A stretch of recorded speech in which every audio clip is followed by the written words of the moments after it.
Osho, The Book of Wisdom, Volume 1. Discourses on a Teacher's 7 Points of Mind Training. Given at the Osho Commune International, Pune, India. Discourse number 4.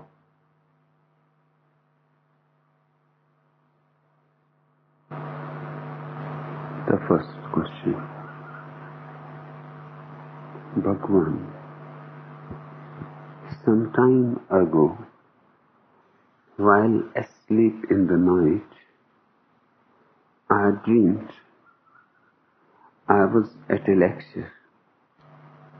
In the morning, I could not remember anything you had said except the phrase, "Poetry is surrender." Since then, I have been wondering what poetry has to do with surrender, and vice versa, and how poetry can be a path like love, prayer, and meditation. Devaricha, poetry contains all. It contains love,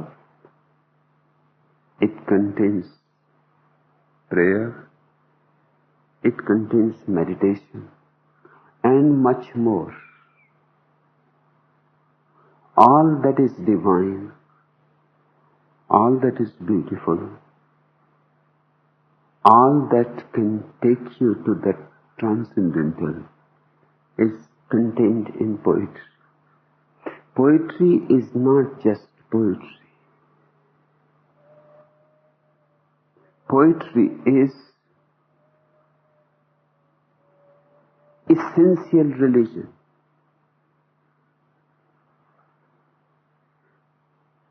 Poetry means a state of being where mind is no more interfering between you and existence. When there is communion between you and existence, direct, immediate, when you are suddenly possessed by the whole, where you disappear as a separate entity, and the whole starts speaking through you, it starts dancing through you, where you become a hollow bamboo, and the whole transforms you into a flute. Poetry is the whole descending into the parts, the ocean disappearing into the dewdrop. Poetry is a miracle. And when I use the word poetry,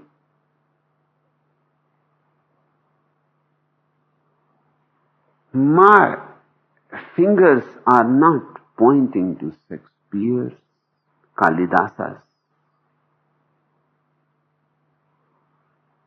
They are only partial poets. Yes, they had known certain moments of poetry, but they are not poets. They had few glimpses when the doors of the unknown were open to them. They had some access to the deepest sources of life. But those moments were sheer gifts from the unknown. They knew nothing how to reach them. They knew nothing how the whole reaches to them. It was almost a state of unconsciousness. It had happened in a dream, just it has happened to you in a dream. They were dreamers. All the so-called great poets of the world, great painters, musicians, sculptors, they were all dreamers. Yes, they had few glimpses in their dreams. Something infiltrated, a ray of light here and there, was able to pass through the dream barriers. And even that single ray was enough to create a Shakespeare or a Kalidas. But that's not what I'm pointing at. When I say poetry, I mean that which has flown through the Buddhas. That is true poetry. Buddha is not a dreamer. Atisa is not a dreamer. If they are anything, they are awakened people. Dreams have disappeared, evaporated. Now it is not only a glimpse of truth that comes to them, unawares, possesses them, and then leaves them empty, spent, exhausted. The ordinary poet simply hops for a moment. He is off ground, but only for a moment. Then again he is back on the ground. A Buddha has wings. He does not hop.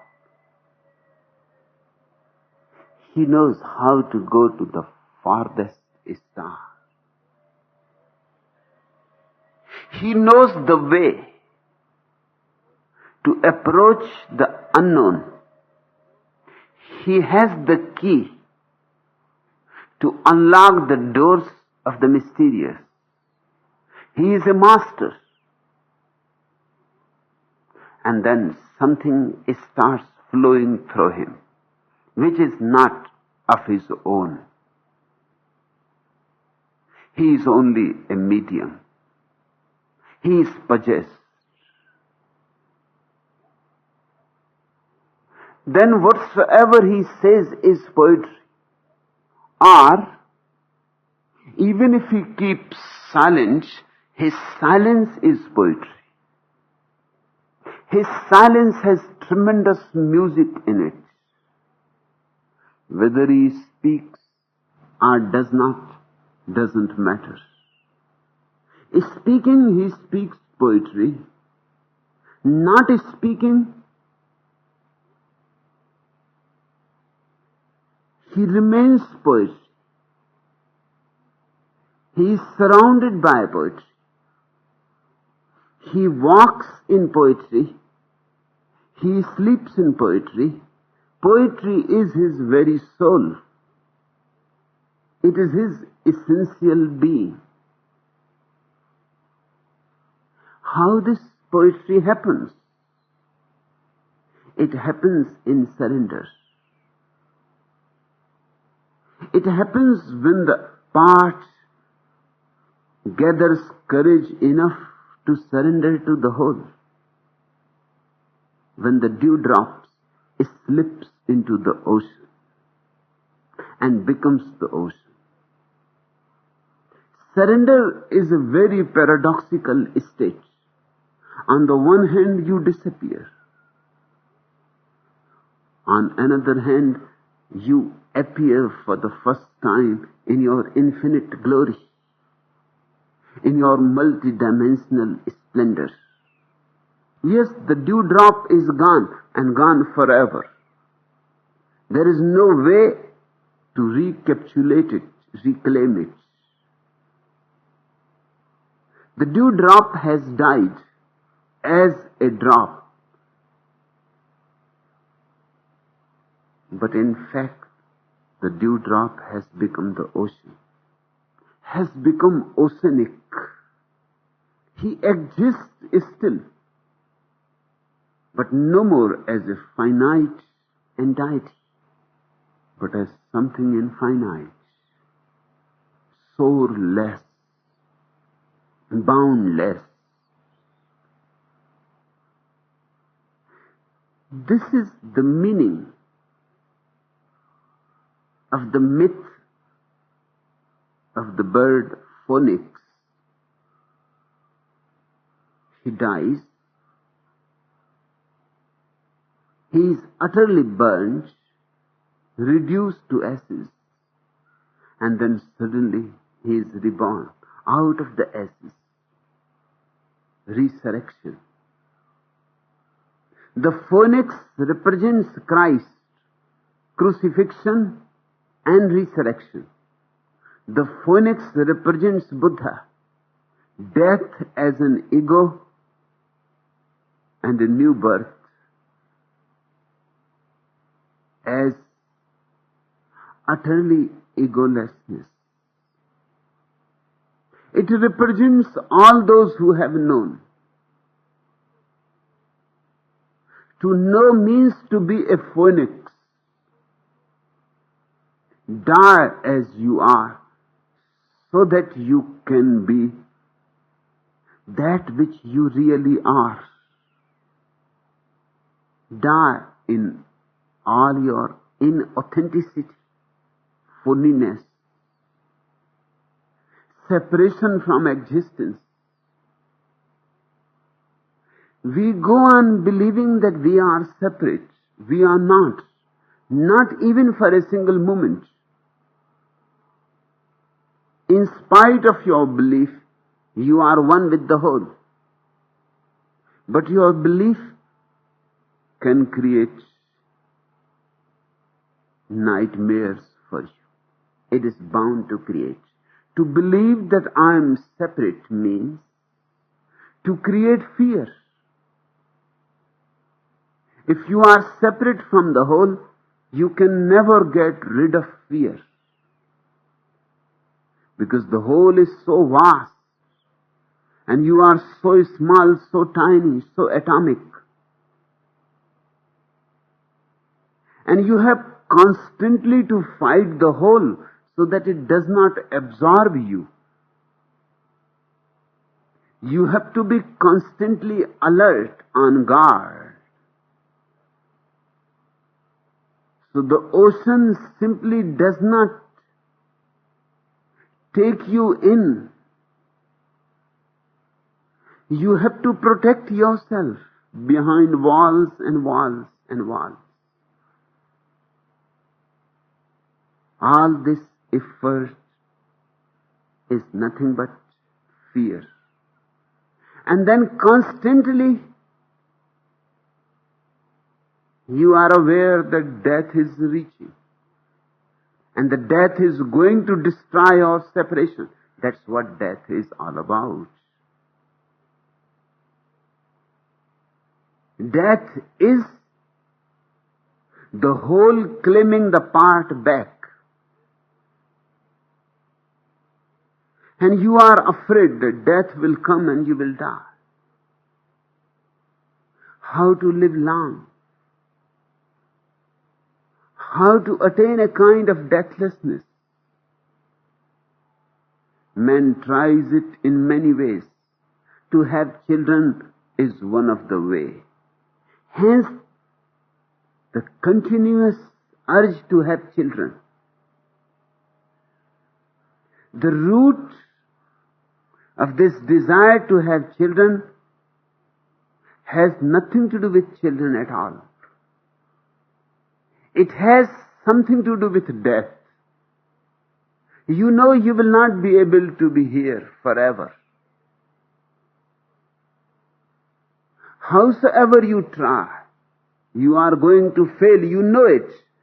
Because millions have failed and nobody has ever succeeded. You are hoping against hope. then find out some other ways. One of the simplest, the most ancient way is to have children. You will not be here, but something of you, a particle of you, a cell of you will go on living. That is a vicarious way of becoming immortal. Now science is finding far more sophisticated ways. Because your child may look a little bit like you, may not look at all. And it will be only just a little bit like you. There is no intrinsic necessity for him to appear exactly like you. So now science has found ways how to duplicate. Some of your cells can be preserved.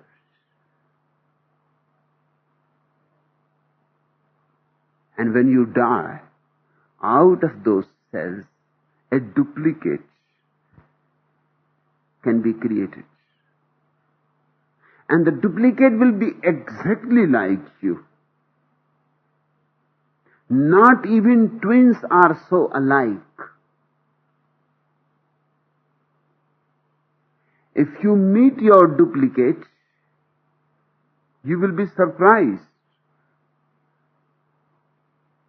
It will be exactly like you. Absolutely like you. Now they say, to be safer, a duplicate can be created while you are alive. And the duplicate can be kept in deep freeze. So if some accident happens, you die in a car accident, you can be immediately replaced. Your wife will never be able to detect. Your children will never come to know that this daddy is just an imitation, because he will be exactly like you.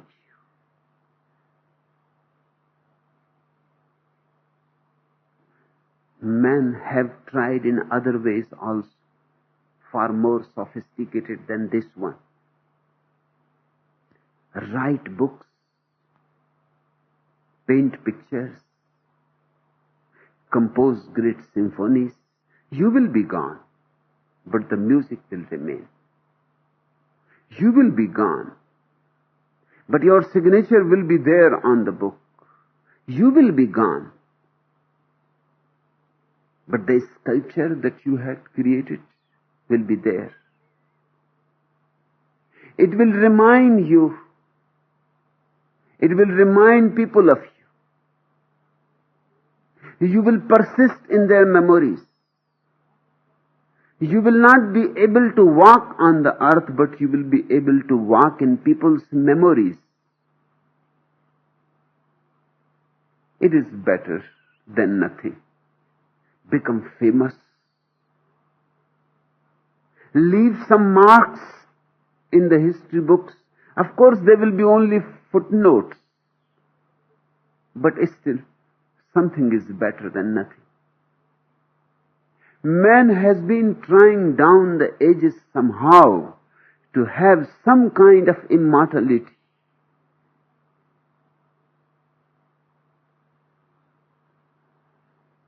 The fear of death is so much. It haunts you your whole life. The moment you drop the idea of separation, the fear of death disappears. Hence, I call this state of surrender the most paradoxical. You die on your own account, and then you cannot die at all. because the whole never dies. Only the parts are being replaced. But if you become one with the whole, you will live forever. You will go beyond birth and death. That's the search for nirvana, enlightenment, moksha, the kingdom of God, the state of deathlessness. But the condition that has to be fulfilled is very frightening. The condition is, first you have to die as a separate entity. That's what surrender is all about. Dying as a separate entity, dying as an ego. And in fact, it is nothing to be worried about, because you are not separate. It is only a belief. So only the belief dies, not you. It is only a notion, an idea. It is like you have seen a rope in the darkness of the night, and you have got the notion that it is a snake. And you are escaping from the snake in tremendous fear, trembling, perspiring. And then somebody comes across and says, don't be worried. I know perfectly well. I have seen it in daylight. It is only a rope. And if you don't trust me, passiko, come with me. I will show you it is only a rope. And that's what the Buddhas have been doing down the ages. Passiko, come with me. Come and see. And they take the rope by their hands. And they show it to you that this is only a rope. The snake was never there in the first place. All fear disappears. You start laughing. You start laughing at yourself. That how foolish you have been. You have been escaping from something which never existed in the first place. But whether it existed or not, those drops of perspiration were real. The fear, the trembling, the heartbeat going faster, the blood pressure, all those things were real. Unreal things can trigger real things. Remember it.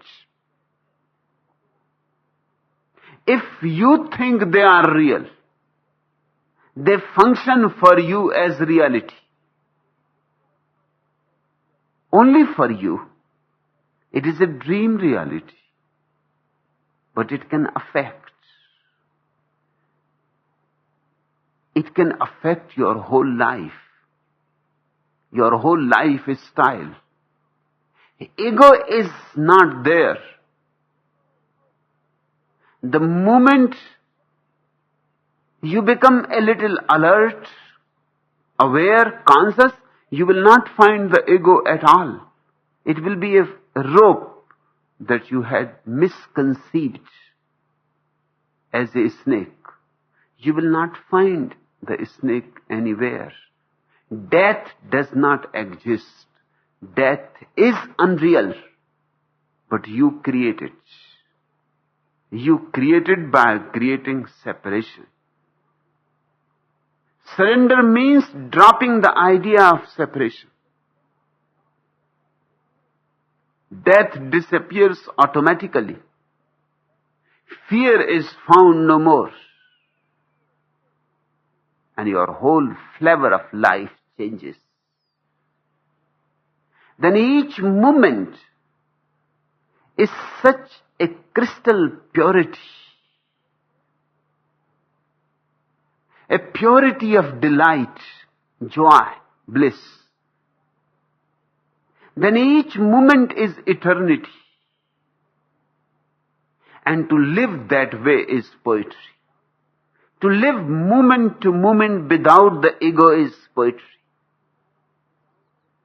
To live without the ego is grace, is music. To live without the ego is to live, really live. That life I call poetry. The life of one who is surrendered to existence. And remember, let me repeat it again. When you surrender to existence, you are not surrendering anything real.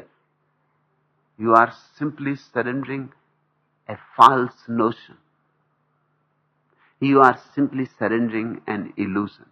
You are surrendering Maya. You are surrendering something that you had never with you in the first place. And by surrendering that which you don't have, you attain to that which you have. And to know that I am at home. To know that I have always been and I will always be is a great moment of relaxation. To know that I am not an outsider, that I am not alienated, that I am not uprooted, that I belong to existence and that the existence belongs to me.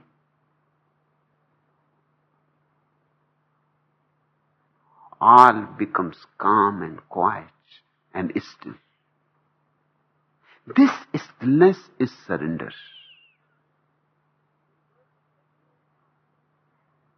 The word surrender gives you a very, very wrong idea, as if you are surrendering something. You are not surrendering anything. You are simply dropping a dream. You are simply dropping something arbitrary that the society had created. The ego is needed. It has certain functions to fulfill in the society. Even when one is surrendered to God, one goes on using the word I. But now it is only something utilitarian, nothing existential. He knows he is not. He uses the word because not using it will be unnecessarily creating trouble for others. It will make communication impossible. It is already impossible. It will be more difficult to communicate with people. So it is just an arbitrary device. If you know it is a device, arbitrary, utilitarian, useful, but nothing existential, it never creates any problem for you.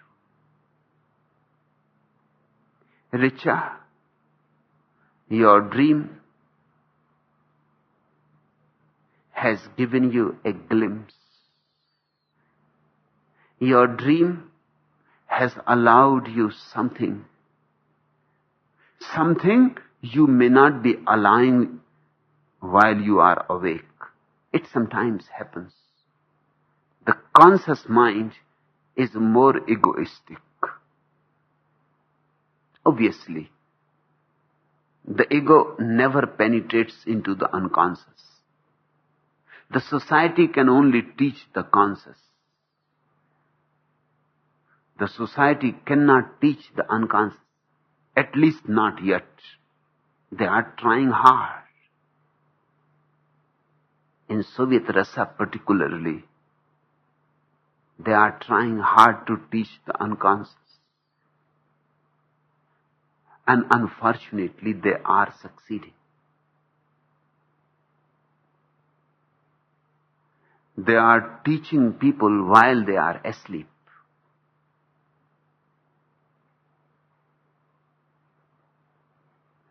When you are asleep, your conscious is no more functioning.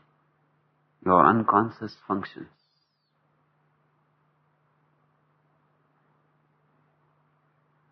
Now, in Russia particularly, they are making great experiments how to teach people while they are asleep, how to condition their minds while they are asleep.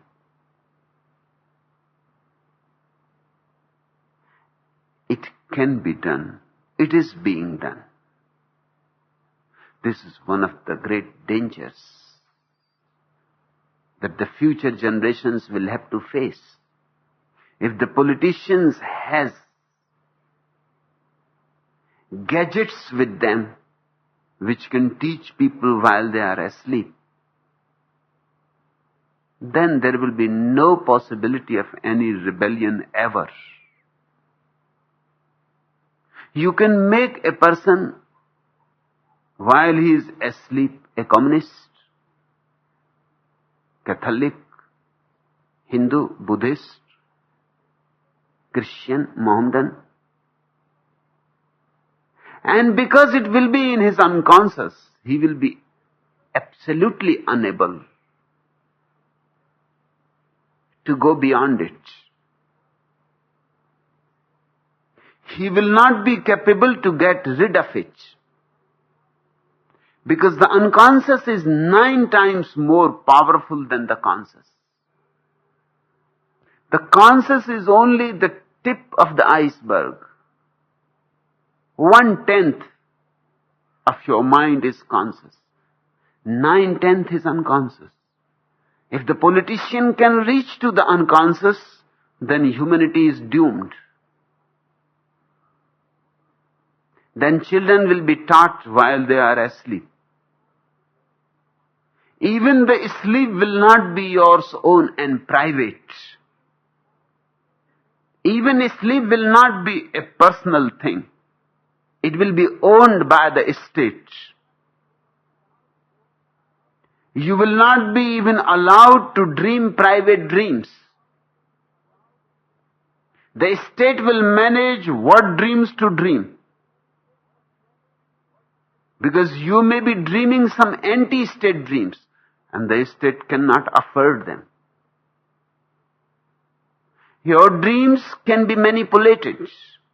Your unconscious can be manipulated. But fortunately, it has not happened yet. You may be the last generation who has the possibility to rebel. And if you don't rebel, there may be no more chances. Humanity can be reduced into a robot-like existence.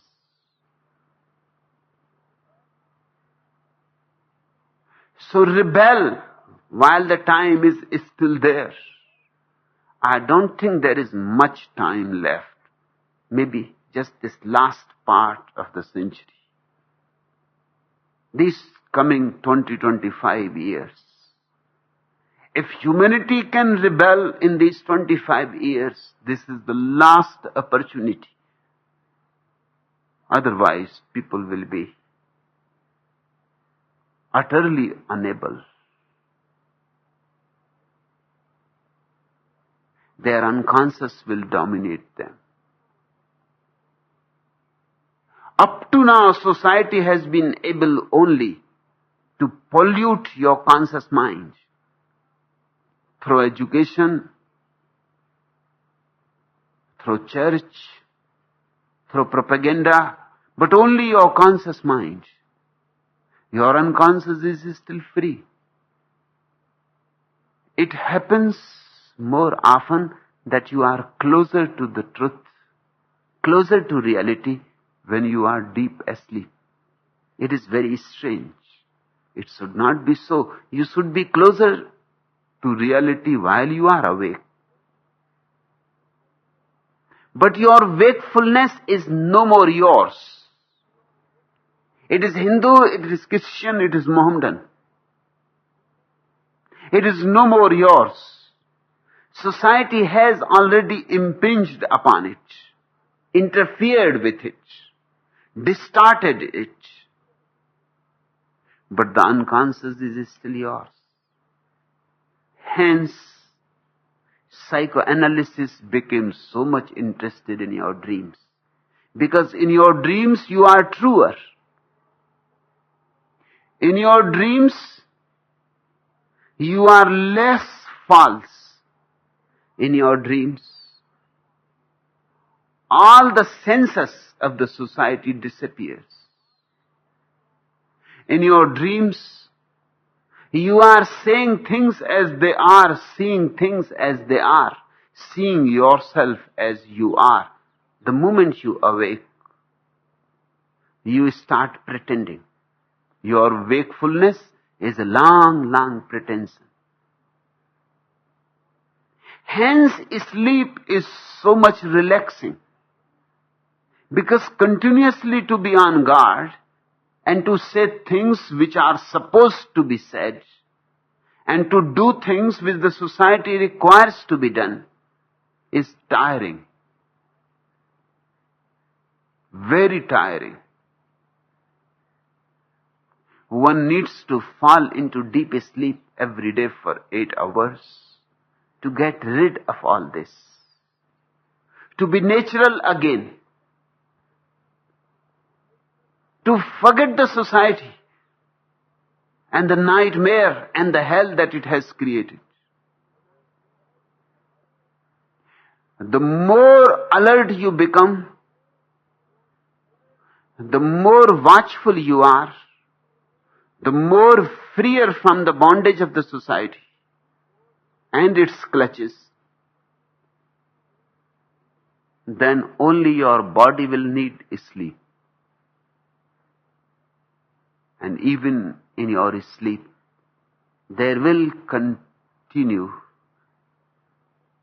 an undercurrent of awareness. Your mind will not need any sleep.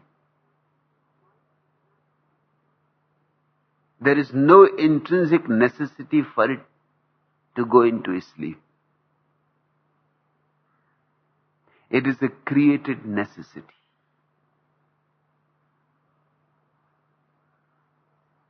When your mind is clear, untethered, free, you will have less and less need for the mind to go to sleep.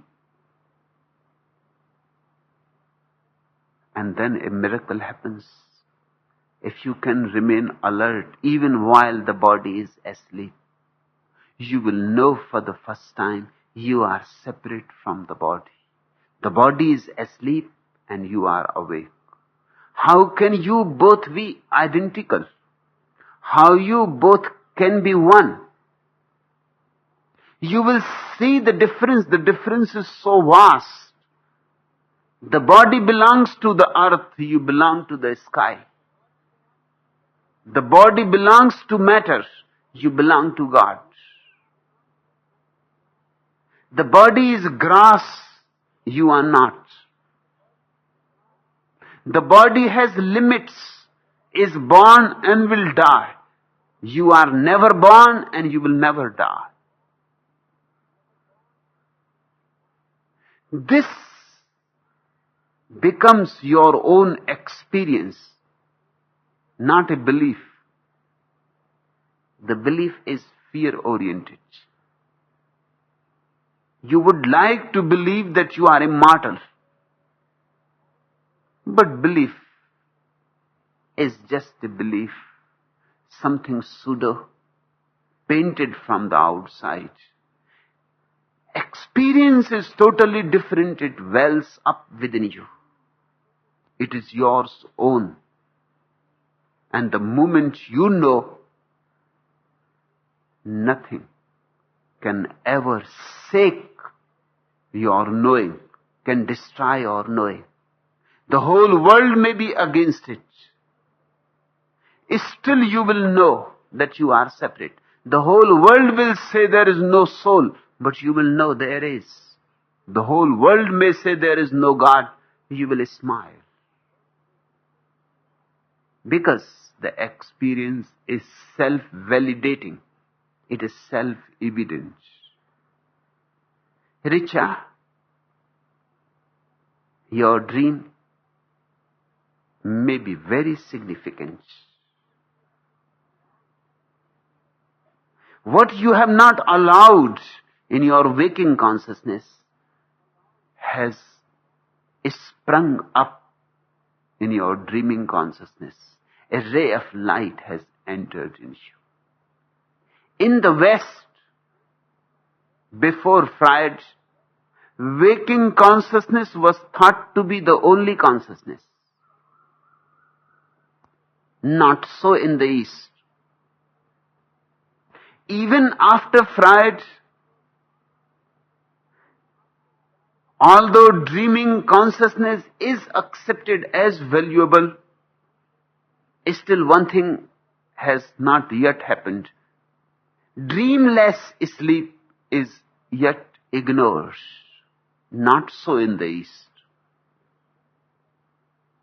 The East has always accepted waking consciousness as the most superficial. Dreaming consciousness far more deeper and far more significant. And sleeping consciousness even more deeper, even more significant than dreaming consciousness. The West needs yet another Freud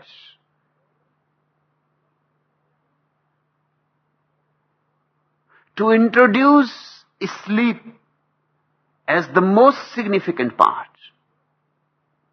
But the East knows something more still. There is a point, the fourth state of consciousness. It is called Turiya. Simply the fourth. It has no other name. Turiya means the fourth. When waking, dreaming and sleep all disappear, one is simply a witness. You cannot call it waking, because this witness never sleeps. You cannot call it dreaming, because for this witness no dream ever appears. You cannot call it sleep, because this witness never sleeps. It is eternal awareness. This is bodhicitta of Atisa. This is Christ consciousness. This is Buddhahood, enlightenment. So always be careful. Be more careful of your dreams than your waking.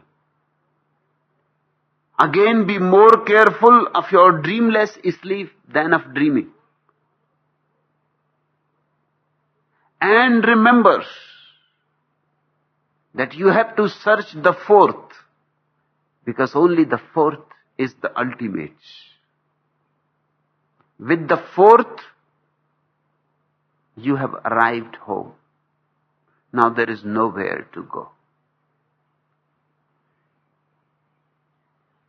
Richa, you say you have forgotten all about the dream, but only remembered one phrase, poetry is surrender. That is the very essence of my teaching. The most fundamental thing about my message to the world is poetry is surrender, and vice versa. Surrender is poetry. I would like my sannyasins, all of my sannyasins, to be creative. Poets, musicians, painters, sculptors, and so on and so forth. In the past, the sannyasins of all the religions have lived a very uncreative life. They were respected for their uncreativity. And because of this uncreativity, they have not added any beauty to the world. They have been a burden. They have not brought something of the paradise on the earth. In fact, they have been destructive. Because you can either be creative or you are bound to be destructive. You cannot remain neutral. Either you have to affirm life with all its joys, or you start condemning life. The past has been a long, long drawn nightmare of destructive attitudes, life negative approaches. I teach you life affirmation. I teach you reverence for life. I teach you not renunciation but rejoicing. Become poets. And when I say become poets, I don't mean that you all have to become Shakespeare's, Milton's and Tennyson's.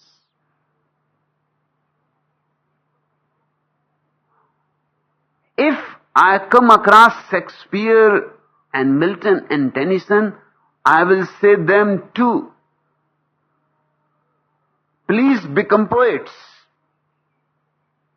Because they are only dreaming about poetry.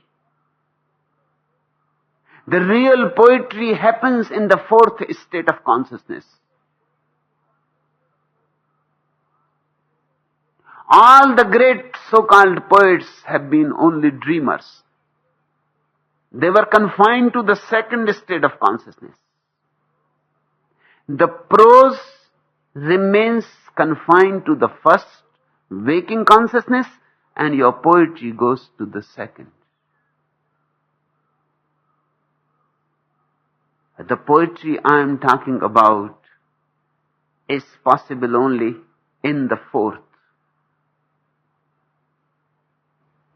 When you have become fully alert, clear. When there is no mind anymore. Then whatsoever you do will be poetry. Whatsoever you will do will be music. And even if you don't do a thing, the poetry will surround you. It will be your fragrance. It will be your very presence.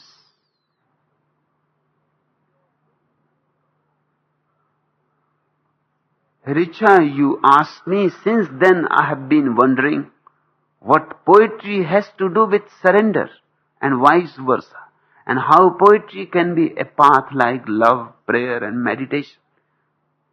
Love is a path, prayer is a path, meditation is a path, because they are ways to poetry.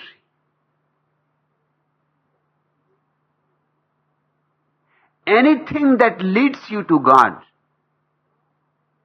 is bound to lead you to poetry. The man of God can nothing be but a poet. He will sing a song, not his own anymore. Of course, he will sing God's song. He will give utterance to the silence of God. He will be a mouthpiece to the whole. I teach you meditation, prayer, love, only because they all take you to the center. And the center is poetry.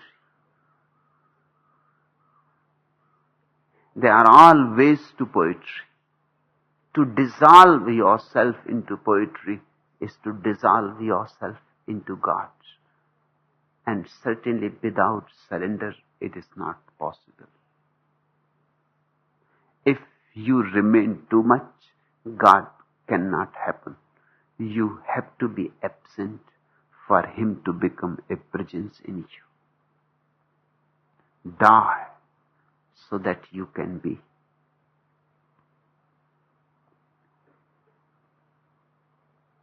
The second question, Bhagwan, utter confusion is my part. Good and bad have ceased to exist. I am neither proud nor ashamed, and yet I am both. Whatever I have achieved seems lost in a fog, resolved together with my failures. Like smoke I feel, but through the smoke a tremendous sadness arises, like a sharp rock with a velvet covering. Bhagwan, I can't perceive the end of it. Or is there no end? Is it ecstasy carrying the weight of impurity? Please, Bhagwan, give me sannyas. Ronald Salom's son,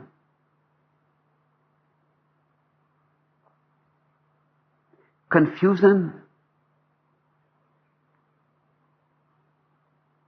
is a great opportunity. The problem with people who are not confused is great. They think they know, and they know not. The people who believe that they have clarity are really in great trouble. Their clarity is very superficial. In fact, they know nothing of clarity. What they call clarity is just stupidity. Idiots are very, very clear. Clear in the sense that they have no intelligence to feel confusion. To feel confusion needs great intelligence. Only the intelligent ones feel confusion. Otherwise, the mediocres go on moving in life, smiling, laughing, accumulating money, struggling for more power, fame. If you see them, you will feel a little jealous. They look so confident. They look even happy. If they are succeeding, if their money is increasing, and their power is increasing, and their fame is growing, you will feel a little jealous. You are so confused, and they are so clear about their life. They have a direction, they have a goal, they know how to attain it, and they are managing. They are already achieving. They are climbing the ladder. And you are just standing there confused what to do, what not to do, what is right, what is wrong. But this has always been so. The mediocre remains certain. It is only for the more intelligent to feel confusion, chaos. Confusion is a great opportunity. It simply says that through the mind there is no way. If you are really confused, as you say, I am utterly confused. If you are really confused, you are blessed. Now, something is possible, something immensely valuable. You are on the verge. If you are utterly confused, that means mind has failed. Now mind can no more supply any certainty to you. You are coming closer and closer to the death of the mind. And that is the greatest thing that can happen to any man in life. The greatest blessing. Because once you see that the mind is confusion, and there is no way out through the mind, how long you can go on clinging with the mind? Sooner or later you will have to drop it. Even if you don't drop it, it will drop on its own accord. Confusion will become so much, so heavy, that out of sheer heaviness it will drop. And when the mind drops, confusion disappears. I cannot say that you attain to certainty. No, because that too is a word applicable only to the mind and the world of the mind. When there is confusion, there can be certainty. When confusion disappears, certainty also disappears. You simply are clear, neither confused nor certain. Just a clarity, a transparency. And that transparency has beauty. That transparency is grace. It is exquisite.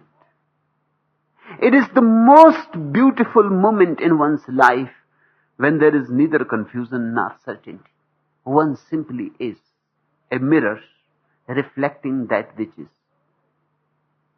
With no direction to go anywhere. With no idea of doing something. With no future. Just utterly in the moment. Tremendously in the moment. When there is no mind, there can be no future. There can be no program for the future. Then this moment is all in all. This moment is your whole existence. The whole existence starts converging on this moment. And the moment becomes tremendously significant. It has depth. It has height. It has mystery. It has intensity. It has fire. It has immediacy. It grips you. It possesses you. It transforms you. But I cannot give you certainty. Certainty is given by ideology. Certainty is nothing but patching up your confusion. You are confused. Somebody says, don't be worried. And says it very authoritatively. Convinces you with arguments, with scriptures, and patches up your confusion. Covers it up with a beautiful blanket. With the Bible, with the Quran, with the Gita.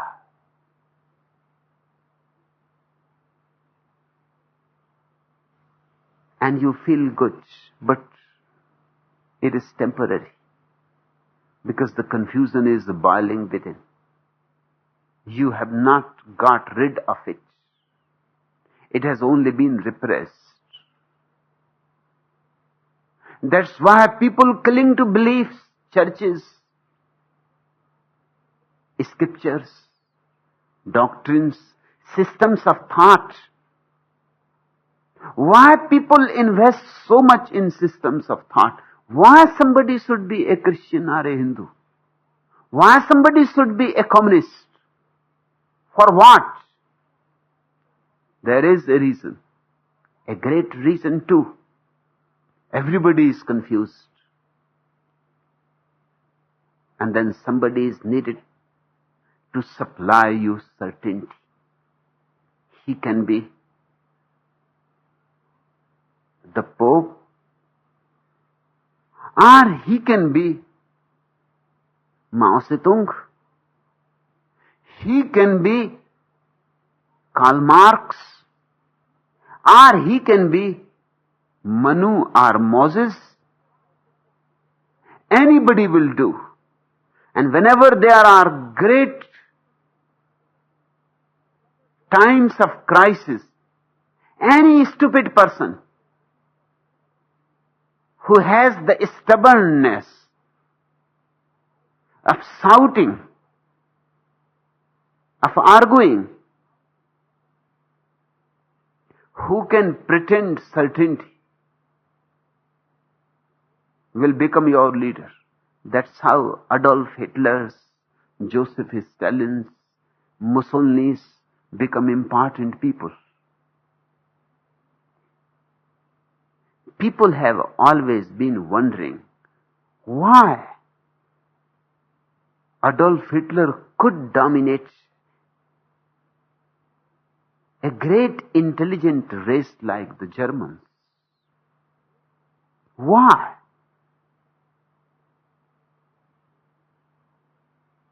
It appears like a paradox that men like Martin Heidegger, one of the greatest thinkers of this age, was a supporter of Adolf Hitler.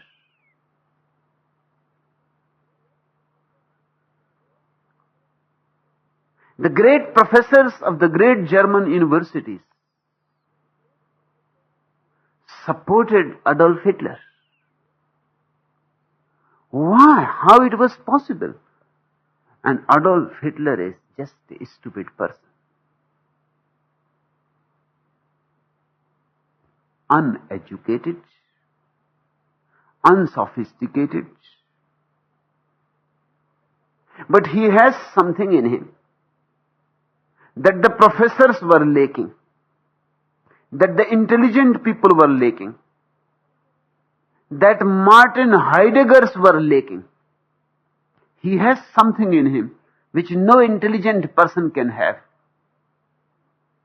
He has absolute certainty.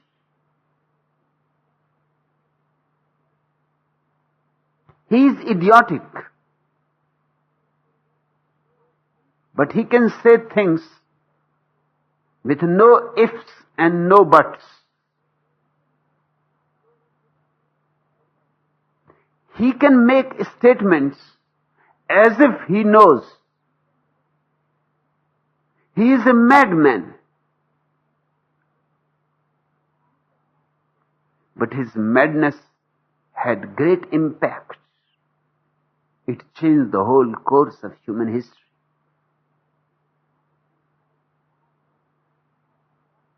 It is not a surprise why the Germans became so much interested and impressed by him. They were intelligent people. One of the most intelligent people on the earth. And intelligence always brings confusion. That is the secret of Adolf Hitler's success. Intelligence brings confusion, and confusion brings trembling, fear. One knows not where to go, what to do, and one starts looking for a leader. One starts searching for somebody who can say things with such absoluteness, who can assert categorically. The same has happened in India. Just now it has happened. This is one of the most ancient countries of the world. Longest tradition of thinking, contemplation. Longest tradition of philosophizing. No other country has philosophized so much. And then this country chooses a man like Morarji Desai as the Prime Minister. A cabbage.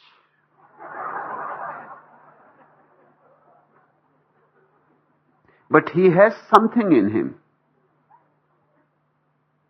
The stubbornness of a mediocre mind. Absoluteness of stupidity. He has something important to supply. Whenever people are in confusion, they fall prey to third-rate minds.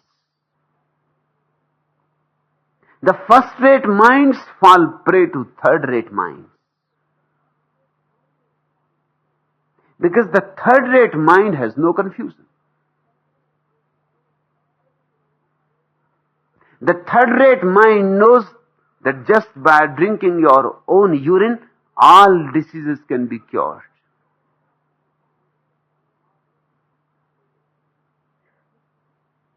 Even cancer is curable by drinking your own urine.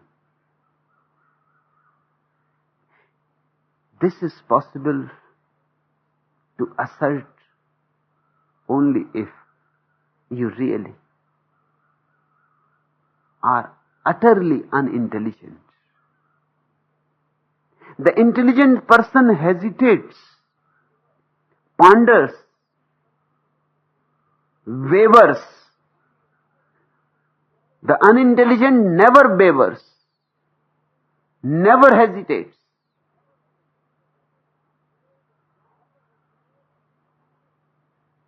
Where the wise will whisper, the fool simply declares from the housetops. Lao Tzu says, I may be the only muddled-headed man in the world. Everybody seems to be so certain, except me. He is right.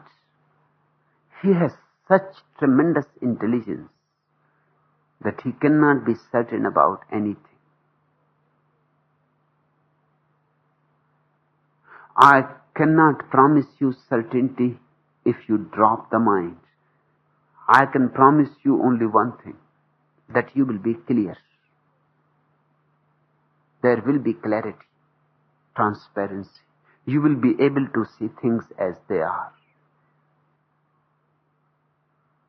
You will be neither confused nor certain. Certainty and confusion are two sides of the same coin. But you are in a beautiful moment. And the world too is in a beautiful moment. Whenever there is a crisis of identity, whenever people don't know who they are, whenever the past loses its grips, whenever people are uprooted from the traditional, whenever the past no more seems relevant, this crisis arises. A great crisis of identity. Who we are, what we are supposed to do. This opportunity can turn into a curse too if you fall victim to some Adolf Hitler. But this curse can become a great opening into the unknown if you are fortunate enough to be in the vicinity of a Buddha. If you are fortunate enough to be in love with a Buddha, your life can be transformed. People who are still rooted in tradition and think they know what is right and what is wrong will never come to a Buddha.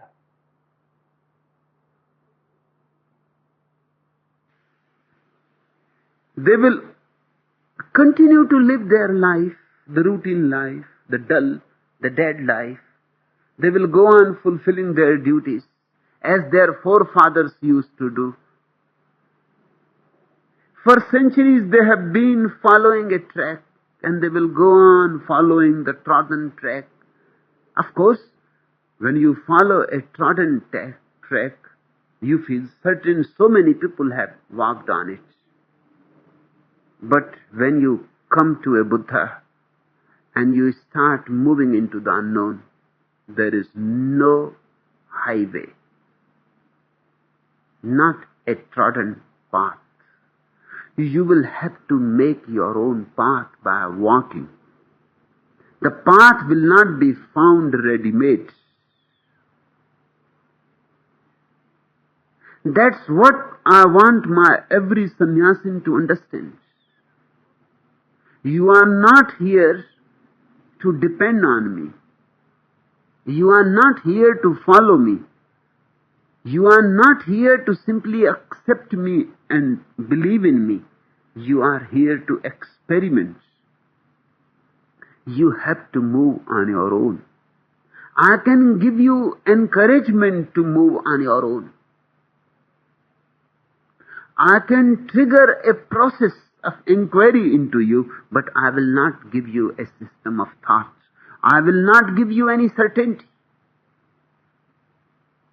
I will give you only a pilgrimage which is hazardous, a pilgrimage which has millions and millions of pitfalls, a pilgrimage in which you will have to face more and more dangers every day, a pilgrimage that will take you to the top of human consciousness, to the fourth state. But the higher you go, more is the danger of falling. I can promise you only a great adventure, risky, dangerous, with no promise that you will attain it, because the unknown cannot be guaranteed.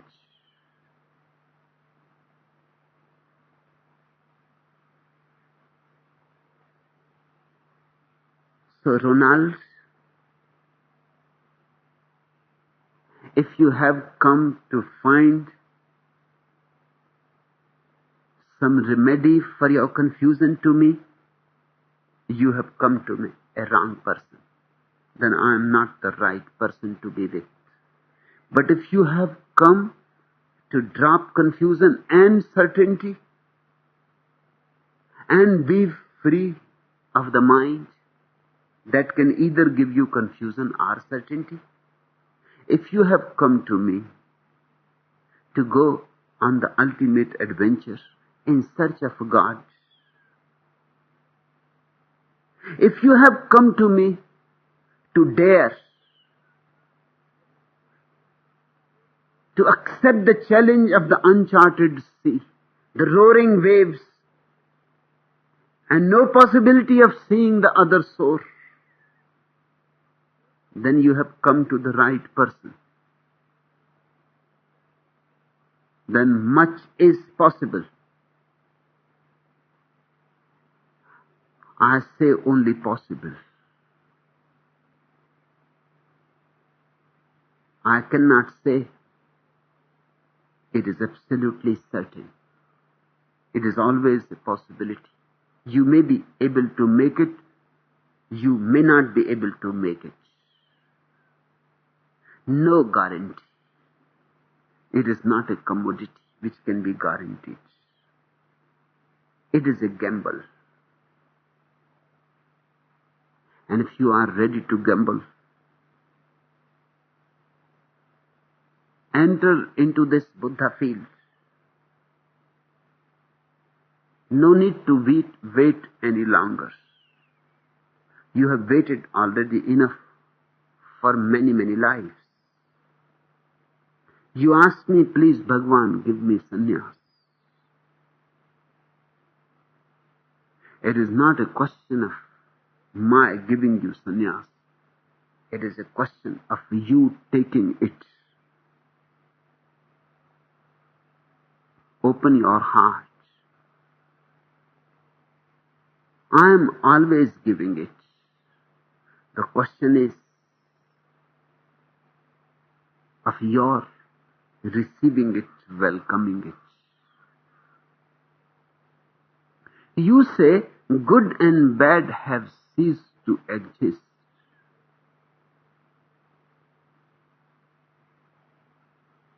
That is good.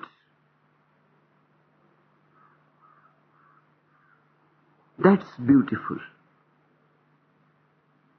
Good and bad are all man-made. Sinners and saints are all man-made. And they are not different at all. The difference is only superficial, very superficial, not even skin deep. Scratch a little and you will find in your saint the sinner.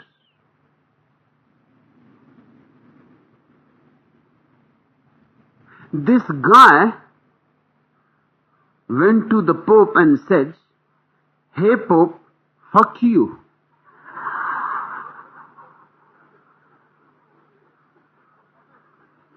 The Pope could not believe it. He said, "Me, the head of the Catholic Church? Me, the spiritual head of millions and millions? Me, the direct descendant of Jesus Christ? Me, the only representative of God on earth?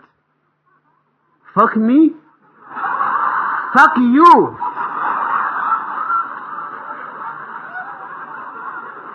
There is not much difference. Just scratch a little and you will find sinners in the saints and you will find saints in the sinners. All good, all bad are just arbitrary, man-made. It's beautiful space you are entering if good and bad have ceased to exist. So far, so good.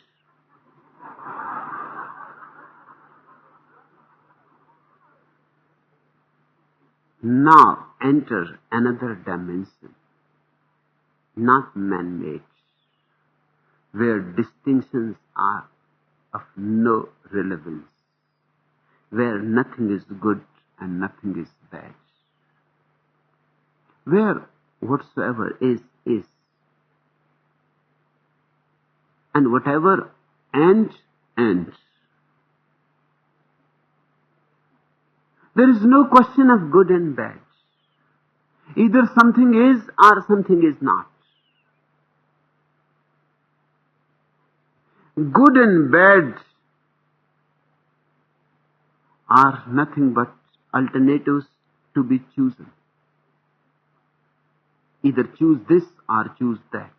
They keep you in the division of either or. The moment you start seeing the hocus pocusness of all, good and bad, when you start seeing that they are socially manufactured things, of course utilitarian. And I am not saying that go into the marketplace and behave as if there is nothing good and nothing wrong. I am not saying walk in the middle of the road, saying that what does it matter whether one walks to the right or to the left. When you are with people, remember, for them still good and bad exist. Be respectful to them and their dreams. It is not for you to disturb anybody's dream. Who are you? It is not for you to interfere. Be polite to people and their stupidities. Be polite to them and their games. But all the time remember, deep down, nothing is good, nothing is bad. Existence is simply there. There is nothing to choose. And remember, when there is nothing to choose, you will become undivided. When there is something to choose, it divides you too. Division is a double-edged sword.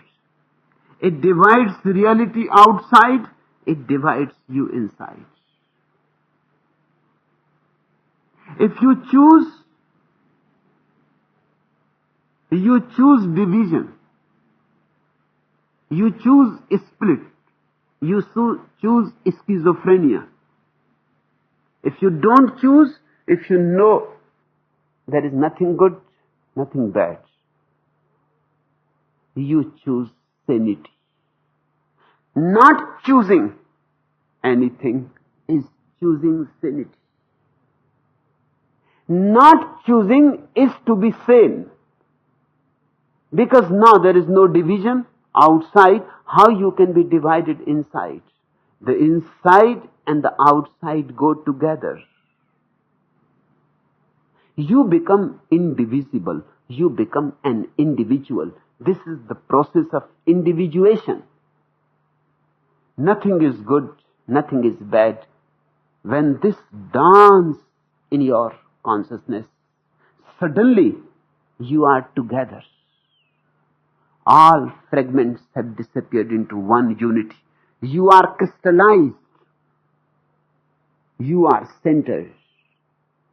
This is one of the greatest contributions of Eastern consciousness to the world. The Western religions still go on hanging around the idea of good and bad. That's why it is so difficult for the Christian to understand Upanishads, Lao Tzu, Chuang Tzu. It is impossible for them to understand. With the Christian mind, they are always looking, where are the commandments? And there are none. The Upanishads never say what is good and what is wrong. They never say what to do and what not to do. They don't command. They are poetic assertions. They are poetries. They exult in existence. They are ecstatic overflowing. They are just ecstatic ejaculations. Upanishads say God is, and you are that. Tattvamasi. Upanishads say God is, and I am God. These are assertions out of ecstasy. They have no ethics, no morality, no reference even. The Christian mind, the Mohammedan mind, the Jewish mind cannot understand why these books are thought to be religious. They may be good literature, but why they are thought to be religious? And if you ask the one who has reached to the same ecstasy as the Upanishadic seers, he will say, the Bible, the Talmud, the Quran, they are ethical, moral. What they have to do with religion? They are good because they make a society move smoothly. But they have nothing religious in them, or maybe only few statements here and there.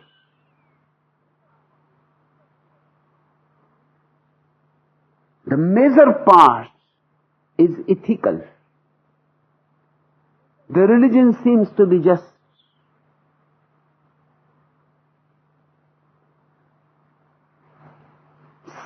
so small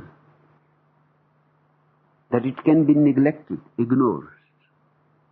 And it has been ignored.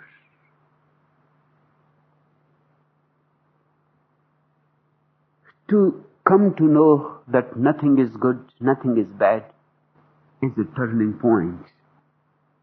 It is a conversion. You start looking in. The outside reality loses meaning. The social reality is a fiction.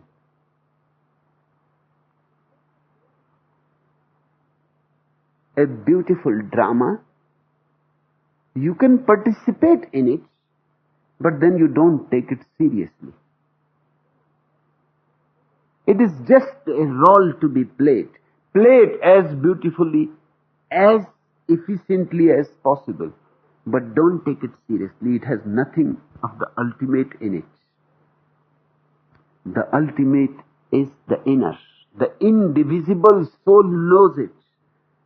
And to come to that soul, this is a good turning point. You say good and bad have ceased to exist. This is the right moment to take sannyas. This is what sannyas is all about. Now there is no need to wait. Now there is no need even to ask my permission.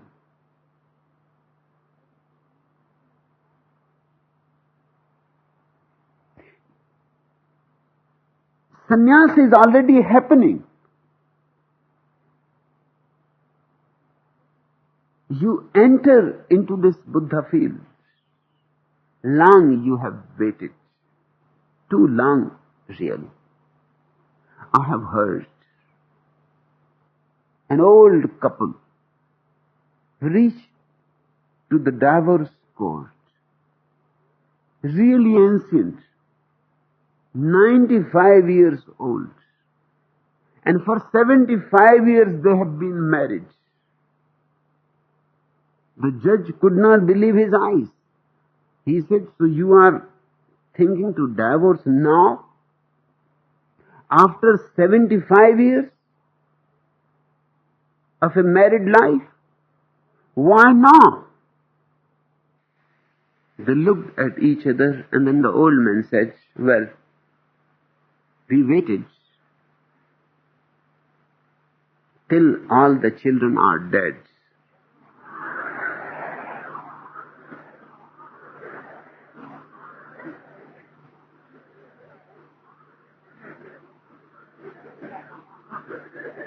People go on waiting and waiting and waiting.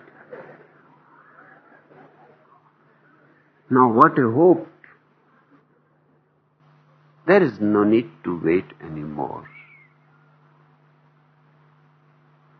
You are welcome. You are ready. Even people who are not ready, I welcome them. Because those who are not ready today may be ready tomorrow. Those who are not ready when they take sannyas may be ready after they have taken sannyas. And who am I to refuse you? If God accepts you, I am nobody to refuse you. That's why nobody is refused.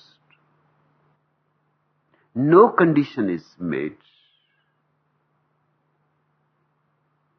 Nobody is thought to be unworthy. If God thinks you worthy to be alive, that's enough proof that you are also worthy of becoming a sannyasi.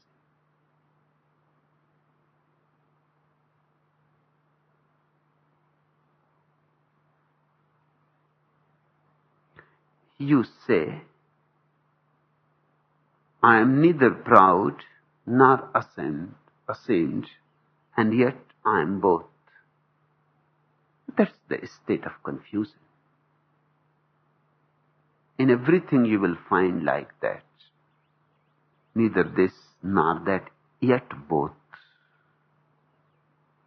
Whatever I have achieved seems lost in a fog. You are really blessed. Resolved together with my failures.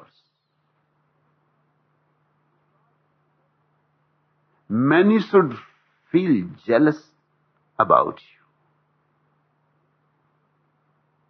To know that all has failed is the beginning of a new journey. To know that all that I have achieved is lost is the beginning of a new search for something that cannot be lost. When one is utterly disillusioned with the world and all its successes, only then one becomes spiritual. Like smoke I feel, but through the smoke a tremendous sadness arises like a sharp rock with a velvet covering. It is bound to be so.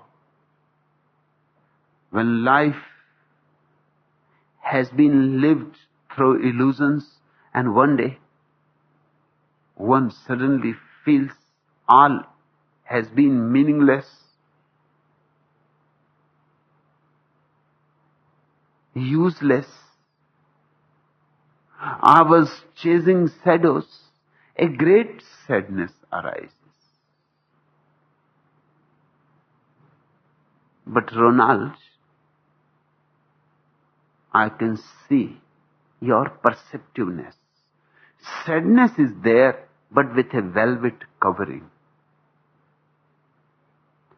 Yes, sadness is there because of the past, and the velvet covering is with the possible. That only becomes possible now. Out of all this confusion is sadness. But because of this confusion and its utterness, deep down a new stirring is happening. You may not be yet aware of it, but something is stirred. A new joy is arising behind the curtain of sadness. A joy of a new search, of a new adventure, of a new life, of a new way to be. Bhagwan, I can't perceive the end of it, or is there no end? There is a beginning of the mind and there is an end of the mind. There is a beginning of the ego and there is an end of the ego.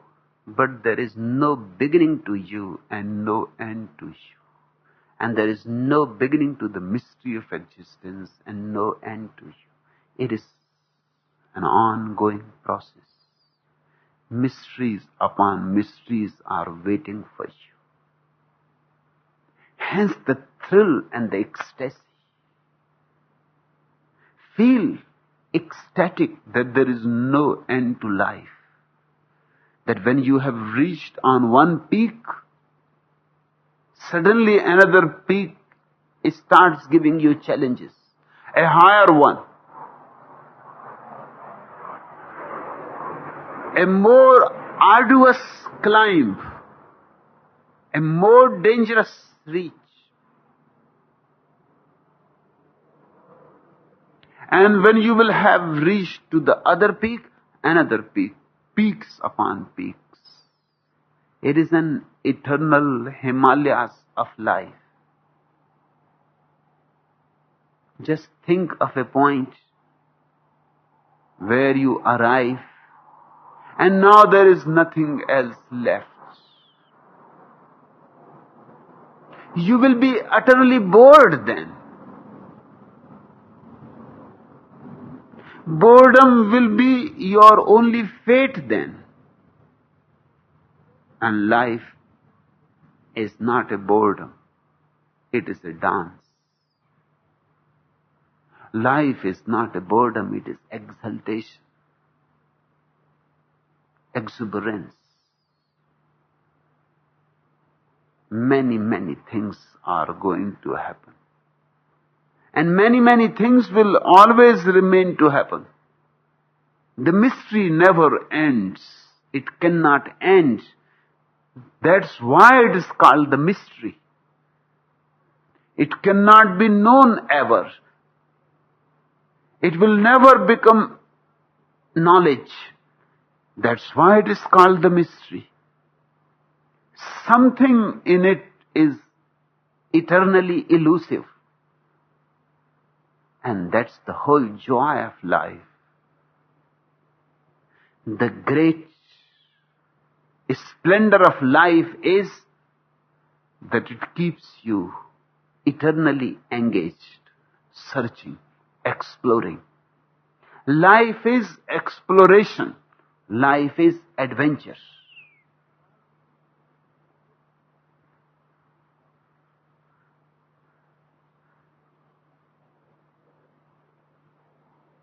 You ask Bhagwan, I can't perceive the end of it, or is there no end? There is an end to you, but there is no end to the real you.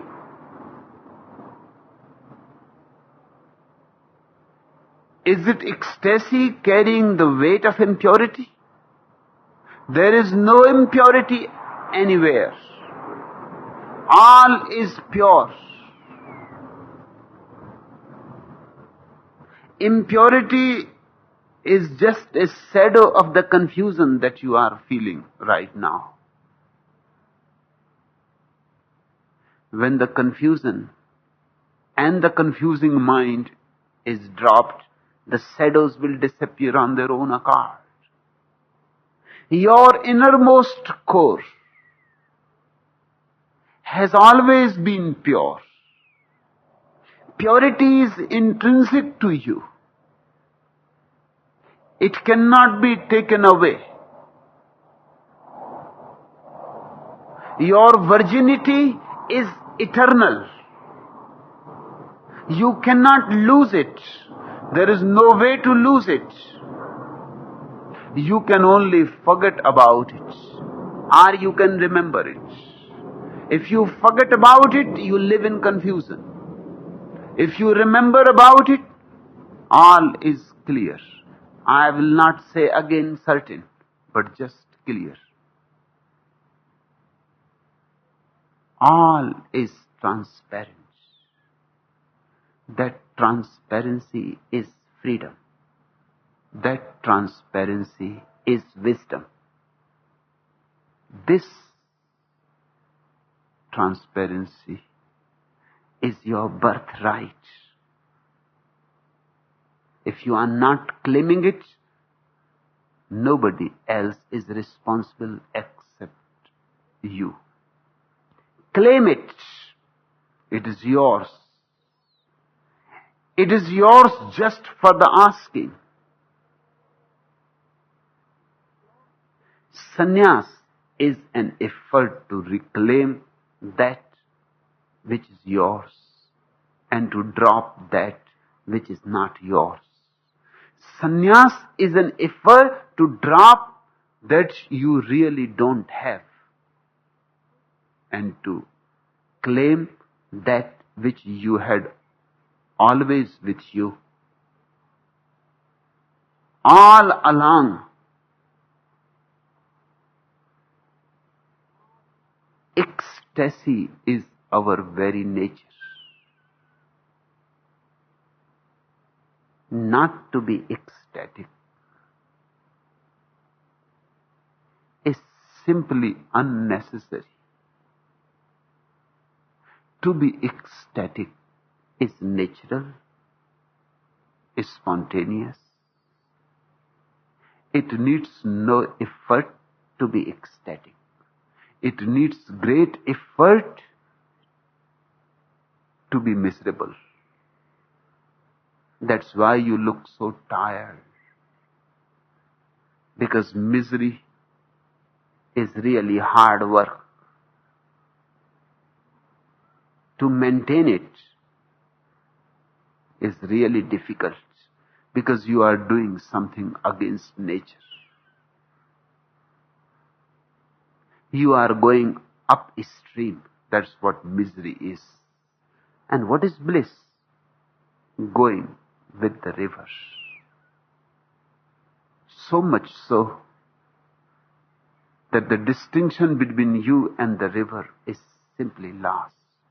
You are the river. How it can be difficult to go with the river. No swimming is needed. You simply float with the river. And the river takes you to the ocean. The river is already going to the ocean. Life is a river. Don't push it and you will not be miserable. The art of not pushing the river of life is sannyas. Ronald, you are ready. This moment of confusion, this moment of chaos in your life can open a new door, can turn a new leaf. Don't wait anymore. Enough for today.